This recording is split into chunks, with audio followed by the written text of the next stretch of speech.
இன்றும் நாளையும் உங்கள் நட்சத்திர பலன் இதுதான். இறைவனருள் உங்களுக்குண்டு. ஓம் நமோ நாராயணா. ஓம் நமோ நாராயணா.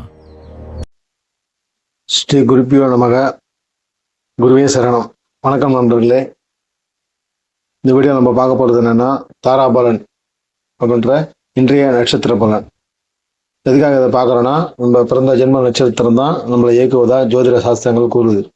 அப்படி பார்க்கும்போது இன்றைய நாளை இயக்கக்கூடிய நட்சத்திரமோ நம்மளோட நட்சத்திரத்துக்கு எத்தனாவது நட்சத்திரமா வருது, அதனால நம்மளுக்கு என்ன மாதிரி பலன்கள் கிடைக்கும், சுப பலனா அசுப பலனா, என்ன மாதிரி நம்ம குணங்கள் எப்படி இருக்கும், அதை தெரிஞ்சுக்கிட்டு இன்றைய நாளை நம்ம வெற்றிகரமான நாளாக மாற்றிக்கிறதுக்கும், நல்ல சுப நட்சத்திரம் வரும்போது சுபகாரியங்கள் செய்வதற்கும், அசுப நட்சத்திரம் வரும்போது நம்மளுக்கிட்டே தெரிஞ்சுக்கிட்டு நம்ம முன்னெச்சரிக்கையோட அந்த நாளை நம்ம கடந்து செல்லணும்.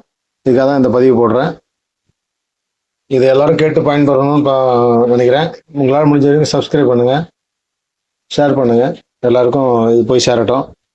இப்போ வீடியோக்குள்ளே போகலாம். இன்றைக்கி பார்த்தீங்கன்னா வைகாசி மாதம், பராபர வருடம் வைகாதி மாதம் 15ஆம் நாள், வெள்ளிக்கிழமை, மே மாதம் 29ஆம் தேதி. திதி வந்து சதுர்த்தி திதி, நட்சத்திரம் விசாக நட்சத்திரம்.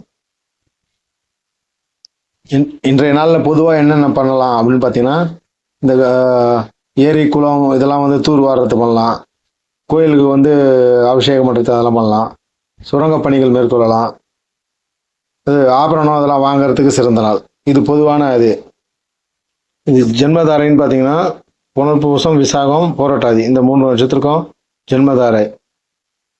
மனக்குழப்பங்கள் இருக்கும், சோம்பேறித்தனம் இருக்கும், பதற்றம் இருக்கும்.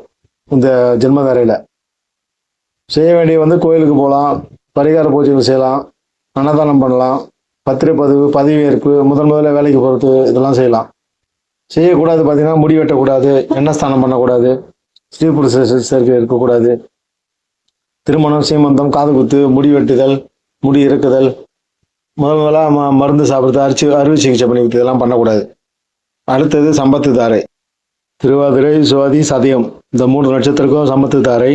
சம்பத்து தாரைன்னு பார்க்கும்போது பொருள் வரவு, காரிய சித்தி உண்டாகும். சுபகாரியங்களை பயன்படுத்தலாம். சுபகாரம் தொடர்பான செயல்கள் செய்யலாம். புதிய முயற்சிகள் கைகூடும். வீடு மனை வாங்குறது, பேங்க்ல அக்கௌண்ட் ஓப்பன் பண்ணுறது, ஷேர் மார்க்கெட்டில் இன்வெஸ்ட் பண்ணுறது, இல்லை ஒரு பொருள் வாங்குறது, பணம் இன்வெஸ்ட்மெண்ட் பண்ணுற மாதிரி திட்டங்களில் போய் சேர்றது, வெளிநாடு செல்லுதல், புதிய தொழில் தொடங்குதல், இதெல்லாம் இந்த தாரையில் செய்யலாம். அடுத்தது விபத்து தாரை. மிருக சிறுசம், சித்திரை, அவிட்டம், இந்த 3 நட்சத்திரக்கும் விபத்து தாரை. விபத்து தாரை போகும்போது கோபத்தால் காரிய இழப்புகள், வாய்ப்புகள் தவறுவிடுதல், மனக்குழப்பம், வீண் அலைச்சல், திருட்டு பயம், இதெல்லாம் உண்டாகும். எதிர்பாராத விபத்துகள், விபத்துக்கான மன உளைச்சல், இதெல்லாம் ஏற்படும். இதில் வந்து தவிர்க்க வேண்டியது பார்த்தீங்கன்னா, புதிய வாகனங்கள்லாம் வாங்கக்கூடாது, இரவு நேர பயணம் மேற்கொள்ளக்கூடாது, அதிவேகமாக வாகனம் இயக்கக்கூடாது. அதான் சுபகாரியங்கள் அனைத்தும் தவிர்த்துட்டு தினமும் நம்ம செய்யக்கூடிய வேலைகளை செய்யலாம். முன்னெச்சரிக்கையோடு செய்யலாம், கவனத்தோடு செய்யணும் எதை செஞ்சாலும். அடுத்தது சேமதாரை. சேமதாரைன்னு பார்க்கும்போது ரோகிணி, அஸ்தம், திருவோணம், இந்த 3 நட்சத்திரக்கும் சேமதாரை. சேமதாரை என்பது ஆரோக்கியமான நாள், மனமகிழ்ச்சியான நாள். இதில் வந்து நம்ம எல்லா சுப செயல்களும் செய்யலாம். வீடு வாகனம், ஆபரணம் வாங்குறது, அப்புறம் வாங்கிய கடனை திருப்பி அடைஞ்சிடும். நீண்ட நாள் நோய்க்கு மருந்து எடுத்துக்கிட்டால் சரியாயிடும். நம்ம செயல்களுக்கு சாதகமான வாய்ப்புகளும் இதுவும் வெற்றி ஏற்படும். பாதியில் நின்று கட்டிடங்கள் ஸ்டார்ட் பண்ணால் நல்லபடியாக முடிஞ்சிடும். அது மாதிரி ஒரு சுப நிகழ்ச்சிகள் இது எல்லாமே பண்ணலாம். நல்ல தாரை இது. அடுத்ததாக பிரத்யேக தாரை. கிருத்திகை, உத்திரம், உத்திராடம், இந்த 3 நட்சத்திரக்கும் பிரத்யேக தாரை. பிரத்யேக தாரை என்னும்போது சிக்கல்கள், கவனச்சேர்தல்கள், வீண் அலைச்சல், மனத்தடுமாற்றம், முடிவெடுப்பதில் சிக்கல், காரிய தடைகள், இதெல்லாம் உண்டாகும். இதில் பார்த்தீங்கன்னா ஆன்மீக பணிகள் செய்யலாம், தியானம் செய்யலாம். செய்யக்கூடாது பார்த்தீங்கன்னா, பணம் பண்ணக்கூடாது, தொழில் தொடங்கக்கூடாது, இதெல்லாம் அது மாதிரிலாம் இதெல்லாம் வாங்கக்கூடாது, எல்லாமே முடக்கமாகும். இதில் சுப செயல்களை தவிர்த்திடணும். இதெல்லாம் வந்து தினசரி செய்யக்கூடிய வேலைகளை செய்யலாம். அதையே நம்ம பார்த்து கொஞ்சம் முன்னெச்சரிக்கை நடவடிக்கையாக செய்யலாம். எல்லாம் அப்படின்னு அலைச்சல் எல்லாம் உண்டாகும். அடுத்த நாள் பார்த்தீங்கன்னா சாதகதாரை. பரணி, பூரம், போராடம், இந்த 3 நட்சத்திரக்கும் சாதகதாரை. சாதகதாரைன்னு பார்த்தோம்னா எண்ணங்கள் ஈரடுதல், முயற்சிகள் பலிதமாவல், மற்றும் வந்து நம்ம முயற்சி எடுக்கும் செயல்களுக்கு சாதகமான வாய்ப்புகள் ஏற்படும். பூமி சம்பந்தமான விஷயங்கள் செய்யலாம். புதுசாக வேலைக்கு மனு போடுறது, ஒரு போட்டித் தேர்வு எழுதுறது, இதெல்லாம் வந்து நம்மளுக்கு வெற்றியாகும். சாதக தாரைன்னும் போது நம்ம செயல்களுக்கு சாதகமான வாய்ப்புகளை ஏற்படுத்தக்கூடிய நட்சத்திரம் அது. அதனால வந்து இந்த மாதிரி விஷயங்கள்லாம் இந்த சாதக தாரையில் முயற்சி எடுக்கலாம். ஒரு இன்ஸ்டியூட்டில் போய் படிக்க சேர்றோம், அது மாதிரி விஷயங்கள்லாம் அதில் ஸ்டெப் எடுக்கலாம், நல்லா இருக்கும்.